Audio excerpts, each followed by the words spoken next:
একটি খুব বড়, ঘন এবং সুন্দর জঙ্গল ছিল। চারদিকে নীরবতা ছড়িয়েছিল।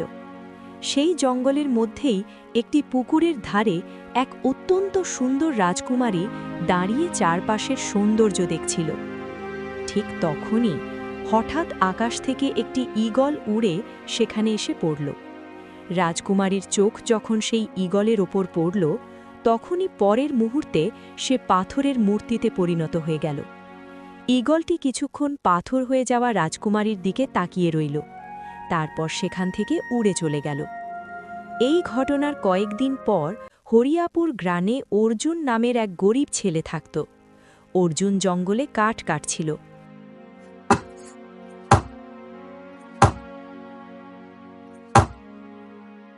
তখন একজন এসে বলল, অর্জুন, তুমি এখানে কাঠ কাটছো আর অন্যদিকে তোমার বাড়ি বিপদের মধ্যে আছে। কি? তুমি কি বলতে চাইছো? আরে ভাই, কাল আমি গ্রামের মহাজনের কাছে ঋণ চাইতে গিয়েছিলাম। সে তোমার সম্পর্কে কথা বলছিল। সে বলছিল যে তোমার বাবা কিছুদিন আগে তার কাছ থেকে ঋণ নিয়েছিলেন, আর শোধ করার আগেই তোমার বাবা মারা যান। মহাজন বলছে সে তোমার কাছে হিসাবের খাতা নিয়ে আসবে। যদি তুমি ঋণ শোধ করে দাও তাহলে ঠিক আছে, না হলে সে তোমার বাড়ি জব্দ করে নেবে, তোমার কাছ থেকে কেড়ে নেবে। এ কথা শুনে অর্জুন অবাক হয়ে গেল। সে বলল, কিন্তু ভাই, আমার বাবা মহাজনের কাছ থেকে ঋণ নেবেন কেন? আরে তোমার মায়ের শরীর তো অনেকদিন ধরেই খারাপ ছিল, তাই না? তখন তোমার বাবা খুব চিন্তায় ছিলেন এবং আর্থিক কষ্টের মধ্যে দিয়ে যাচ্ছিলেন। তাই হতে পারে তখনই তিনি মহাজনের কাছ থেকে ঋণ নিয়েছিলেন। তারপর তোমার মায়ের মৃত্যুর কয়েকদিন পরই তোমার বাবাও মারা যান। দেখো ভাই, ব্যাপারটা বুঝে নিও। মহাজন তো মহাজনই, সে কিন্তু এক পয়সাও ছাড়ে না। তো এত কথা বলে অন্য কাঠুরে সেখান থেকে চলে গেল। কিছুক্ষণ পর অর্জুন নিজের বাড়িতে পৌঁছাল। বাড়িতে পৌঁছাতেই মহাজনের একজন চাকর সেখানে এসে বলল, চলো চলো ভাই, তোমাকে মহাজন ডেকেছেন। অর্জুন একটা লম্বা ও গভীর শ্বাস নিল। চলো, ঠিক আছে। কিছুক্ষণ পরে অর্জুন মহাজনের বড় বাড়িতে হাভেলিতে দাঁড়িয়েছিল। মহাজন অর্জুনের দিকে তাকিয়ে বলল, আসো আসো অর্জুন, আসো। দেখো ভাই অর্জুন, তোমার বাবা তোমার মায়ের চিকিৎসার জন্য আমার কাছ থেকে অনেক টাকা ঋণ নিয়েছিলেন, কিন্তু সেই ঋণ শোধ করার আগেই তিনি মারা যান। যেহেতু তুমি তার ছেলে, তাই তোমাকেই সেটা শোধ করতে হবে। তোমাকে 10 দিনের মধ্যে আমার টাকা শোধ করে দিতে হবে, না হলে দেখো আমি কিন্তু এক পয়সাও ছাড়ি না। তখন তোমরা যে বাড়িতে থাকো সেটাও আমাকে দিয়ে দিতে হবে, বুঝলে? এ কথা শুনে অর্জুন অবাক হয়ে গেল। আপনি কি বলছেন? আমি এত তাড়াতাড়ি এত টাকা কোথা থেকে জোগাড় করব?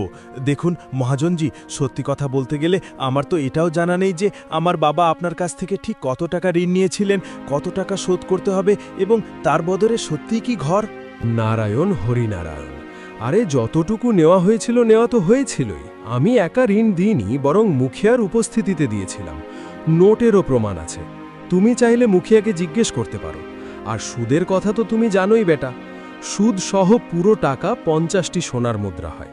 তাই হয় 50টি সোনার মুদ্রা শোধ করে দাও, না হলে তোমার বাড়িটা আমাকে দিয়ে দাও। আর এই সব ফালতু কথা বলো না, এখান থেকে চুপচাপ চলে যাও, বুঝেছো? কথা বলতে এসেছো। এ কথা শুনে অর্জুন খুব রেগে গেল। বাবা, এটা তো একেবারে বেইমানি মহাজনজি। আগে আমি মুখিয়াজির কাছে জিজ্ঞেস করব যে সত্যিই কি আমার পিতাজি আপনার কাছ থেকে ঋণ নিয়েছিলেন কিনা। এই কথা বলে অর্জুন রাগের অবস্থায় মহাজনের হাভেলি থেকে বের হয়ে গেল। পরের দিন অর্জুন জঙ্গলে গেল না, সে সোজা মুখিয়ার বাড়িতে পৌঁছাল। সকালে সকালেই অর্জুনকে দেখে মুখিয়া অবাক হয়ে গেল। আরে ভাই অর্জুন, যতদূর আমি জানি তুমি তো সকালে সকালেই কাঠ কাটতে জঙ্গলে চলে যাও। কি ব্যাপার ভাই, আজ রাস্তা ভুলে গেছো নাকি আজ জঙ্গলে যাওনি? না মুখিয়াজি, আমাকে আপনার সঙ্গে খুব জরুরি কথা বলতে হবে। হ্যাঁ হ্যাঁ, বলো, কি কথা? পুরো ঘটনাটা মুখিয়াকে বলল। বলুন তো, সত্যিই কি আমার বাবা আপনার সামনে মহাজনের কাছ থেকে ঋণ নিয়েছিলেন? মুখিয়া কিছুক্ষণ গভীর চিন্তায় ডুবে গেলেন। হ্যাঁ, ঋণ তো নিয়েছিলেন, কিন্তু যতদূর আমার মনে আছে তোমার পিতাজি মাত্র 5টি সোনার মুদ্রা নিয়েছিলেন। এ কি কথা বলছেন? কিন্তু মহাজন তো 50টি সোনার মুদ্রা চাইছে। এখন আপনি বলুন মুখিয়াজি, এত বড় টাকা আমি 10 দিনের মধ্যে কোথা থেকে এনে দেব? সে বলছে 50টি সোনার মুদ্রা নিয়ে আসো, না হলে বাড়িটা আমার নামে করে দাও। বলুন তো। এই মহাজনের বেইমানির জন্য পুরো গ্রামই কষ্ট পাচ্ছে বেটা। আমি তোমার পিতাজিকে বুঝিয়েছিলাম যেন তিনি তার কাছ থেকে ঋণ না নেন, কিন্তু তখন কি বলবো, তোমার মা মানে তার স্ত্রীর শরীর খুব খারাপ ছিল, তিনি খুবই চিন্তায় ছিলেন। শেষ পর্যন্ত যেটার ভয় ছিল সেটাই হলো, তুমি মহাজনের ফাঁদে পড়ে গেছো। এ কথা শুনে অর্জুনের চোখে জল এসে গেল। মুখিয়াজি, সে আমার বাড়িটা নিয়ে নিতে চায়। ওটা শুধু একটা বাড়ি নয়, সেখানে আমার মা বাবার সব স্মৃতি আছে। আমাকে সাহায্য করুন। মহাজন আমার বাড়ি দখল করার হুমকি দিচ্ছে। দয়া করে কিছু সাহায্য করুন। ঠিক আছে বেটা অর্জুন, আমি একবার মহাজনের সঙ্গে কথা বলে দেখি। যদিও আমি জানি যখন তার নজর কোনো বাড়ি বা জমির উপর পড়ে যায় তখন সে সেটা না নিয়ে ছাড়ে না। তবুও ঠিক আছে, আমি কথা বলবো, তুমি এখন যাও। অর্জুন চুপচাপ সেখান থেকে চলে গেল। দুপুরে যখন মুখিয়া খাবার খেতে বসেছিলেন, তখন তার মেয়ে মীরা তাকে জিজ্ঞেস করল, পিতাজি, কি হয়েছে? অর্জুন এখানে কেন এসেছিল? আমি দেখেছি সে কাঁদছিল। তখন মুখিয়া পুরো ঘটনাটা তার মেয়েকে বললেন। এ কথা শুনে মুখিয়ার স্ত্রী কৌশল্যা বললেন, আপনি তো এই গ্রামের মুখিয়া। মহাজন আপনার সামনে এভাবে অন্যায় করছে, আর আপনি কিছু বলছেন না কেন? কৌশল্যা, তুমি ভালো করেই জানো মহাজন খুব ধনী মানুষ। একরকমভাবে সে এই গ্রামের জমিদারের মতো। গ্রামের মানুষ বিপদে পড়লে তার কাছ থেকেই ঋণ নেয়, আর সে কাগজে তাদের আঙুলের ছাপ নিয়ে তাদের জমি দখল করে নেয়। আমি চাইলেও কিছু করতে পারি না। তবে বেচারা অর্জুনের জন্য খুব মায়া লাগছে। কিছুদিন আগেই তার মা মারা গেছে, তারপর তার বাবাও মারা গেলেন। এখন উপর থেকে এই মহাজনও তার বাড়ির পেছনে লেগেছে। এটা মোটেও ভালো লাগছে না। যাই হোক পিতাজি, আপনাকে অর্জুনকে সাহায্য করা উচিত। হ্যাঁ বেটা, তুমি ঠিকই বলেছ। ঠিক আছে, আমি মহাজনের সঙ্গে কথা বলেই বুঝতে পারবো তার মাথায় আসলে কি চলছে। খাওয়া শেষ করে মুখিয়া সরাসরি মহাজনের হাভেলিতে পৌঁছালেন।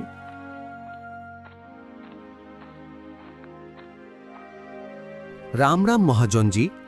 দেখুন ভাই, এটা সত্য যে অর্জুনের বাবা আমার সামনে আপনার কাছ থেকে 5টি সোনার মুদ্রা ঋণ হিসেবে নিয়েছিলেন, কিন্তু অর্জুন বলছে আপনি তার কাছে 50টি সোনার মুদ্রা চাইছেন। নারায়ণ নারায়ণ। হ্যাঁ, আমি একেবারেই 50টি সোনার মুদ্রাই চাইছি। এতদিন আমি আমার ঋণ আদায় করিনি, কিন্তু তার মানে এই নয় যে আমি সুদ ছেড়ে দেব। প্রতিদিন সুদ বাড়তেই থাকছে এবং এখন সেই টাকা 50টি সোনার মুদ্রা হয়ে গেছে। আমি 50টির একটাও কম নেব না, আর সেটা 10 দিনের মধ্যেই চাই। মুখিয়া অনেক বোঝানোর চেষ্টা করলেন, কিন্তু মহাজন কিছুতেই মানল না। কিন্তু মহাজন, এত অল্প সময় অর্জুন এত বড় টাকা কোথা থেকে আনবে? ওটা অর্জুনের সমস্যা, আমার নয়। যদি সে শোধ করে দেয় তাহলে ভালো, না হলে আমি তার বাড়ি নিয়ে নেব। শেষ পর্যন্ত হতাশ হয়ে মুখিয়া সেখান থেকে চলে গেলেন।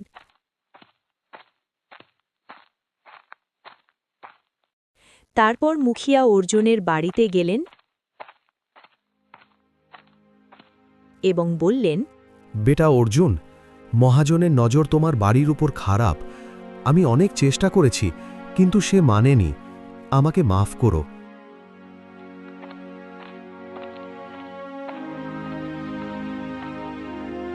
দশ দিন কেটে গেল। মহাজন অর্জুনের বাড়িতে এসে পৌঁছাল। নারায়ণ নারায়ণ। এই বেটা অর্জুন, এসো এসো। 10 দিন তো পূর্ণ হয়ে গেছে, এখন নিয়ে এসো আমার 50টি সোনার মুদ্রা। মহাজনজি, দেখুন আমি কোনো ব্যবসায়ী নই, আমি একজন সাধারণ কাঠুরে। আচ্ছা আচ্ছা, বুঝেছি বুঝেছি। তাহলে বেটা, আনন্দের সঙ্গে তোমার বাড়ির চাবিটা আমাকে দিয়ে দাও এবং এখান থেকে চলে যাও। দেখো বেটা, যদি না দাও তাহলে আমার লোকেরা তোমাকে মারবে, টেনে ইচড়ে বের করে দেবে। এতে অপমান হবে, এটা ভালো দেখাবে না। তাই আমি তোমার ভালোর জন্যই বলছি, চাবিটা দিয়ে দাও আর কাগজপত্রও দিয়ে দাও। অর্জুনের চোখে জল এসে গেল। সে তার দরকারি জিনিসপত্র বের করল এবং বাড়ির চাবি মহাজনের হাতে তুলে দিল। তারপর নিজের বাড়ি ছেড়ে বাইরে বেরিয়ে গেল। অর্জুন একটু দূর যাওয়ার পর পথেই মুখিয়ার সঙ্গে দেখা হল। আরে অর্জুন, তোমার সঙ্গে তো খুব বড় অন্যায় হয়ে গেল। এখন বেটা তুমি কোথায় যাবে? চলো, একটা কাজ করো, তুমি আমার বাড়িতে এসে থাকো। না মুখিয়াজি, আমাকে কোনো ভিক্ষা দরকার নেই। আমার দরকার ছিল ন্যায়। আপনি চেষ্টা করেছিলেন কিন্তু সফল হননি। কিন্তু মনে রাখবেন, যেদিন আমার ভাগ্য বদলাবে সেদিন আমি এই মহাজনের কাছ থেকে প্রতিশোধ নেব। আমি অবশ্যই প্রতিশোধ নেব। এ কথা বলে অর্জুন গ্রাম ছেড়ে জঙ্গলের দিকে চলে গেল।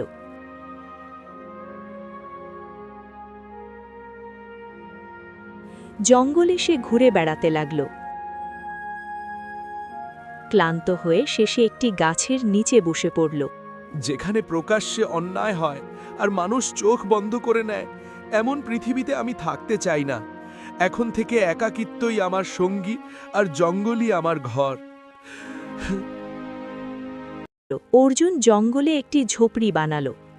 সে জঙ্গলের ফল ফুল খেয়ে জীবন কাটাতে লাগল। সময় এভাবেই কাটতে লাগল। একদিন অর্জুন ঝুপড়িতে ফিরে এলো। তার খুব পিপাসা লেগেছিল, কিন্তু কলসিটা খালি ছিল। মনে হলো আজকে অন্য কোনো পুকুর খুঁজে বের করতে হবে। যাই হোক, জঙ্গল ঘুরে দেখারও ইচ্ছে ছিল। এই অজুহাতে জঙ্গল ঘোরাও হয়ে যাবে। চলো। অর্জুন ঝুপড়ি থেকে বেরিয়ে পড়ল।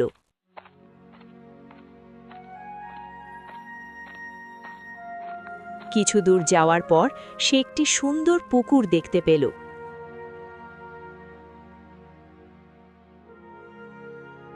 পুকুরের ধারে একটি খুব সুন্দর রাজকুমারীর পাথরের মূর্তি দাঁড়িয়েছিল।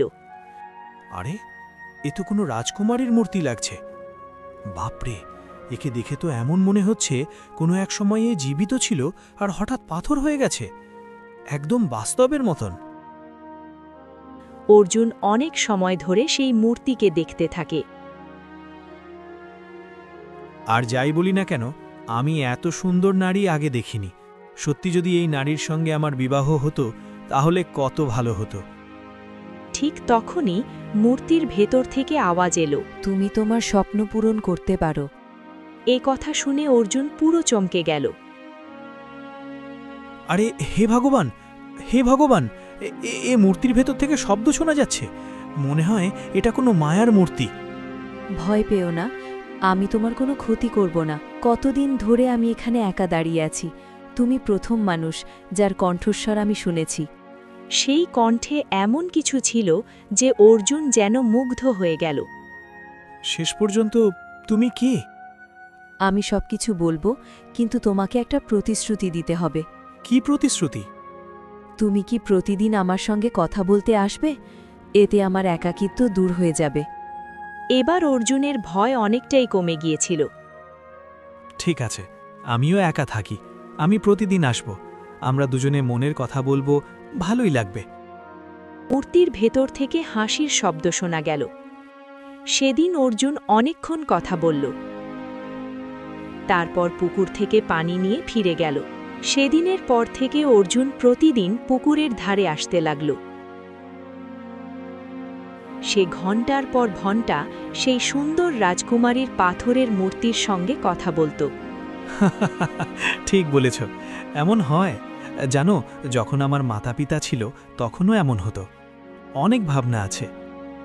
একদিন অর্জুন মূর্তিকে বলল, জানো, তোমার সঙ্গে কথা বলতে বলতে অনেক দিন হয়ে গেছে, কিন্তু তুমি কখনো তোমার সম্পর্কে কিছু বলনি।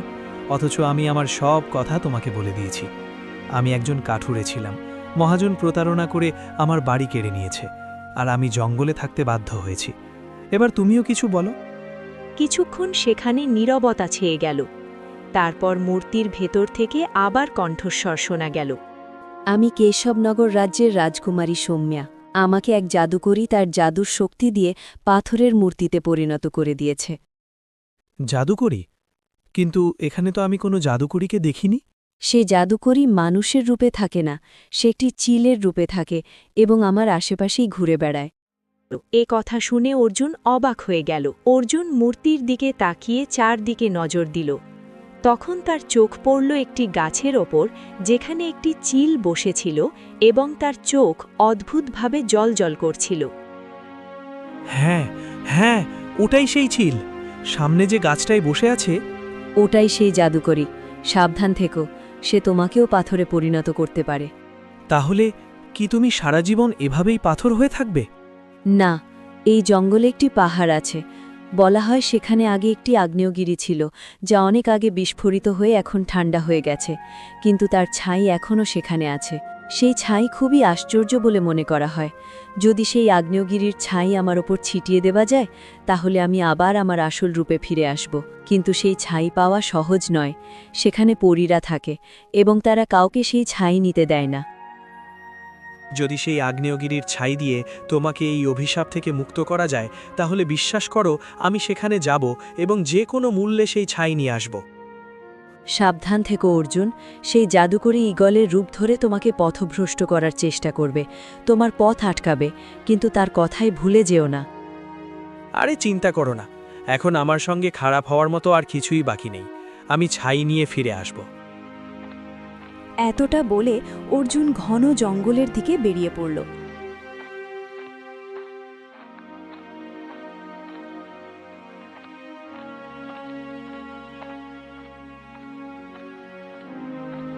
অনেকক্ষণ পায়ে হেঁটে যাওয়ার পর দূরে সে একটি উঁচু পাহাড় দেখতে পেল।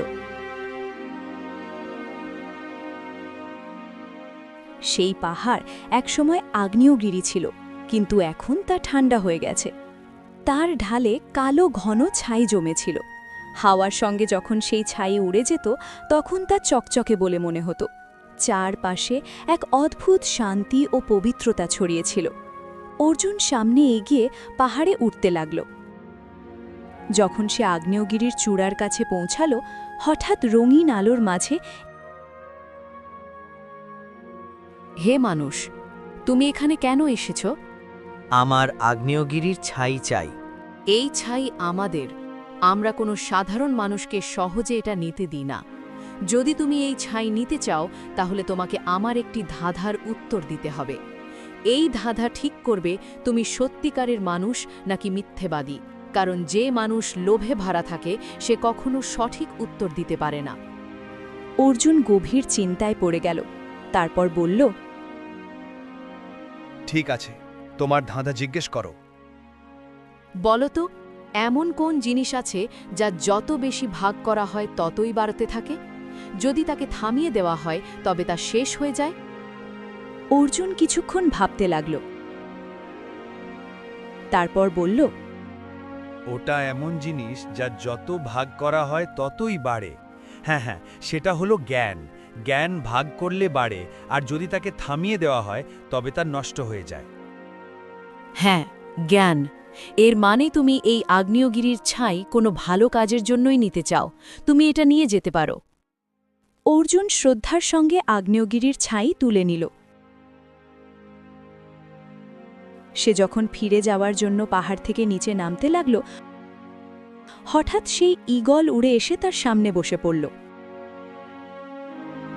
অর্জুন সামনে এগোতে ঈগলটিকে দেখে চমকে উঠল। আগ্নেয়গিরির এই ছাইটা ওই পাথরের মূর্তির উপর ফেলো না। যদি ফেলো, তবে সে তার আসল রূপে ফিরে আসবে এবং আবার এই পৃথিবীতে ধ্বংস ডেকে আনবে। অর্জুন ঈগলের দিকে গভীরভাবে তাকিয়ে বলল, বাজে কথা বলো না। আমি জানি তুমি সেই জাদুকরী। রাজকুমারী সোম্মা আমাকে সবকিছু বলেছে। তুমিই তো তাকে পাথরে পরিণত করেছ, তাই না? দেখো, যেই হোক তোমাকে মিথ্যা বলছে, সে তোমাকে ব্যবহার করছে। এমন ভুল করো না। ঠিক আছে, কিন্তু আমি তোমার কথায় বিশ্বাস করব কেন? আমার কথা শোনো, আমি জাদুকরী নই। তাহলে তুমি কে? আমি সেটা চাইলে এখনই বলতে পারি না, কিন্তু আমি জাদুকরী নই। এটাই সত্যি। এসব ফালতু কথা বলো না। আমি তোমার কথার একেবারেই বিশ্বাস করি না। তুমি যদি জাদু করতে না পারো, তাহলে প্রমাণ দাও। কথা বলে অর্জুন সামনে এগিয়ে গেল। ঈগল আবার উড়ে এসে অর্জুনের সামনে বসে পড়ল। তার চোখ থেকে অশ্রু পড়তে লাগল। অর্জুন তার চোখের দিকে ভালো করে তাকাল। অর্জুন বলল, ওহ, এসব কুমিরের কান্না কেঁদে কোনো লাভ হবে না। তুমি আমাকে বিভ্রান্ত করতে পারবে না। বড় এসেছো জাদুকরি সেজে, এখানে আমার সামনে তোমার কোনো জাদু চলবে না। এ কথা বলে অর্জুন সামনে এগিয়ে গেল।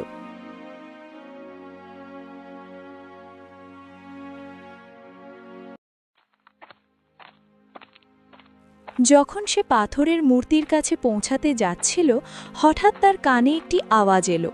থামো। অর্জুন পিছনে ফিরে তাকালো। তার সামনে একজন সাধু দাঁড়িয়েছিলেন। সাধু গভীরভাবে অর্জুনের দিকে তাকিয়ে বললেন, আমি জানি তুমি সেই পাথরের মূর্তির সঙ্গে কথা বলেছ এবং তাকে অভিশাপ থেকে মুক্ত করতে চাও। হ্যাঁ, তাতে খারাপ কি? সাধু অর্জুনের কাছে এসে বললেন, যদি আমি তোমাকে সত্যিটা বলি, হয়তো তুমি বিশ্বাস করবে না। বাছা, তুমি সেই পাথরের মূর্তির প্রেমে পুরোপুরি পড়ে গেছ।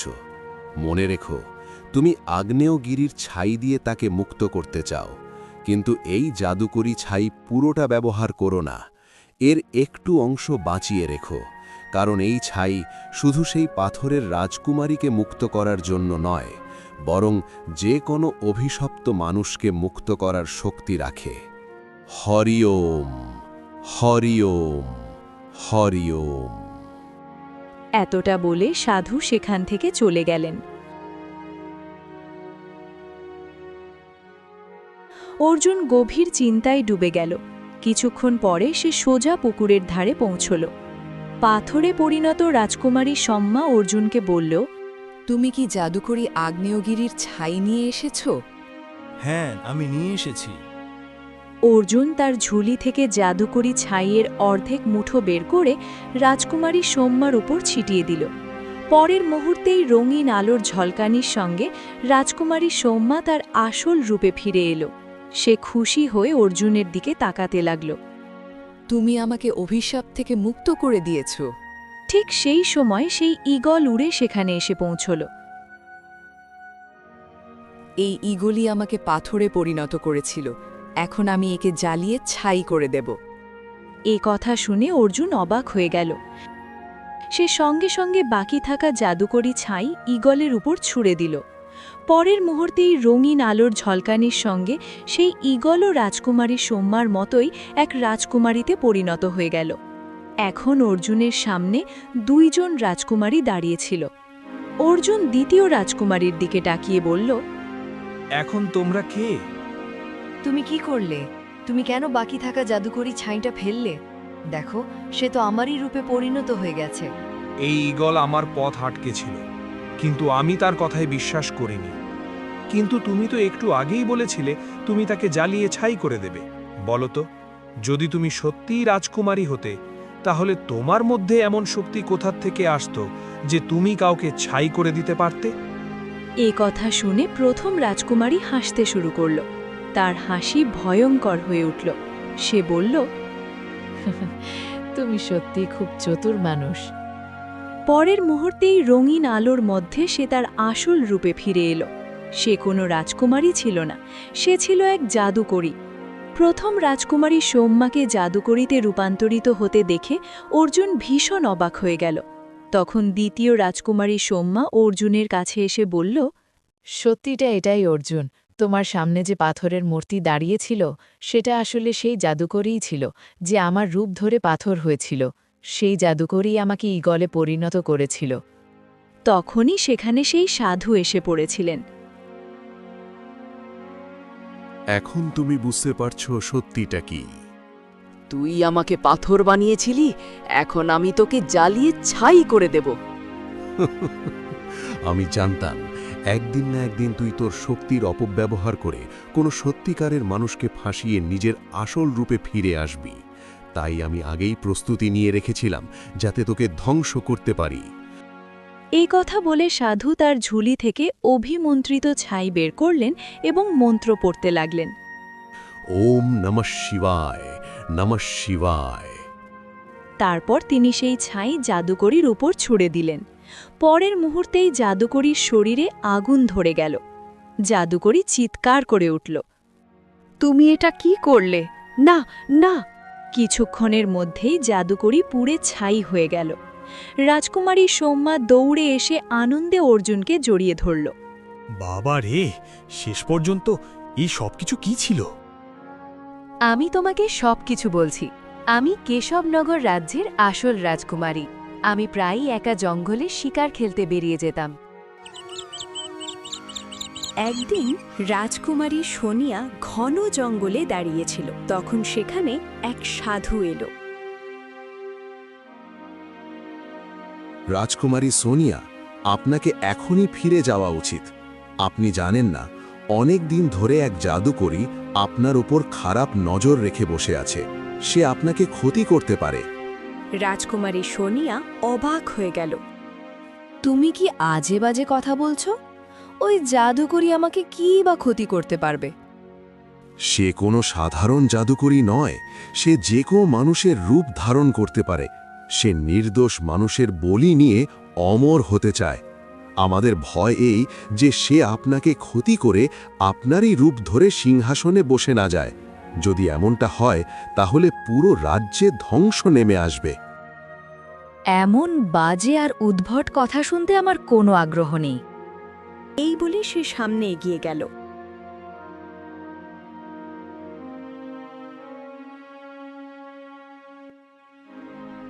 রাজকুমারী সোনিয়া একটু দূর এগোতেই হঠাৎ রঙিন আলোর ঝলকের সঙ্গে সেই জাদুকরী সেখানে উপস্থিত হয়ে গেল। রাজকুমারী সোনিয়া চমকে উঠল। তুমি কে? এখন আমি তোমার রূপ ধারণ করবে আর তোকে চিরদিনের জন্য একটি চিলে পরিণত করে দেব। তারপর তোর জায়গায় আমি রাজ্যে যাব, সিংহাসনে বসব এবং যাকে চাই তার রক্ত পান করব। এখন আমাকে অমর হওয়া থেকে কেউ আটকাতে পারবে না। এত কথা বলে জাদুকরীর চোখ থেকে রঙিন আলো বেরিয়ে এলো। সেই আলো রাজকুমারী সোনিয়ার শরীরে পড়ল। কয়েক মুহূর্তের মধ্যেই রাজকুমারী সোনিয়া একটি চিলে ঈগলে পরিণত হয়ে গেল। জাদুকরী হেসে উঠল। পরের মুহূর্তেই সে নিজেই রঙিন আলোর ঝলকের সঙ্গে রাজকুমারী সোনিয়ার রূপ ধারণ করে ফেলল। এখন তুই এই জঙ্গল থেকে কখনো বের হতে পারবি না। মনে রাখিস, যদি তুই কাউকে নিজের সত্য কথা বলিস তাহলে তুই জ্বলে ছাই হয়ে যাবি। তখনই সেই সাধু সেখানে এসে পৌঁছালো। সে বলল, আমি তোমাকে আগেই সতর্ক করেছিলাম রাজকুমারী, কিন্তু তুমি আমার কথা উপেক্ষা করেছিলে। এখন এর গুরুতর ফল তোকে ভোগ করতে হবে। এই জাদুকরী খুবই শক্তিশালী। এখন আমার ভিতরে এত শক্তি নেই যে আমি একে ধ্বংস করতে পারি। কিন্তু আমার মধ্যে এত শক্তি আছে যে আমি তোকে ধ্বংস করতে পারি। সাধু গভীর শ্বাস নিয়ে বলল, ধ্বংস করার শক্তি হয়তো নেই, কিন্তু তোকে থামানোর শক্তি অবশ্যই আছে। এরপরই সাধু মন্ত্র পড়া শুরু করল।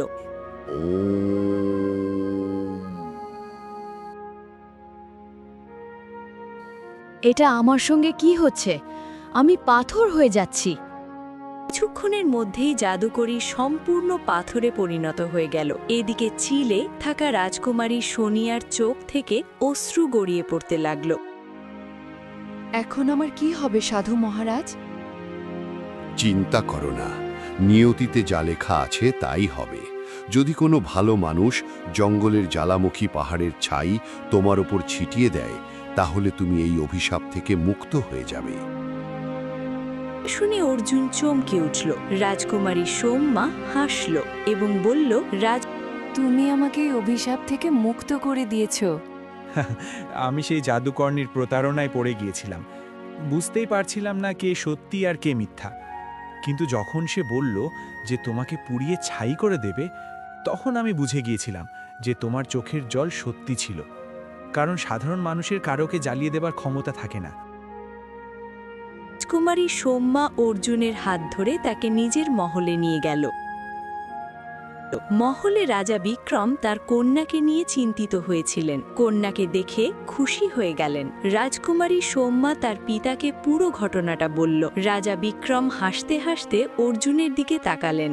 সাবাস, তোমার জন্যই আমাদের মেয়ে অভিশাপ থেকে মুক্ত হয়েছে, আর তোমার কারণেই পুরো রাজ্য বড় বিপদে পড়া থেকে বেঁচে গেছে। বেটা, আমরা তোমার বিয়ে আমাদের মেয়ের সঙ্গে দেব এবং তোমাকে এই রাজ্যের রাজা বানাবো। খুশির পরিবেশে অর্জুন ও রাজকুমারী সৌম্যার বিয়ে ধুমধাম করে সম্পন্ন হল। রাজা বিক্রম অর্জুনকে সেই রাজ্যের রাজা ঘোষণা করে দিলেন। কয়েকদিন পর অর্জুন তার স্ত্রী রাজকুমারী সৌম্যার সঙ্গে হরিয়াপুর গ্রামে পৌঁছাল।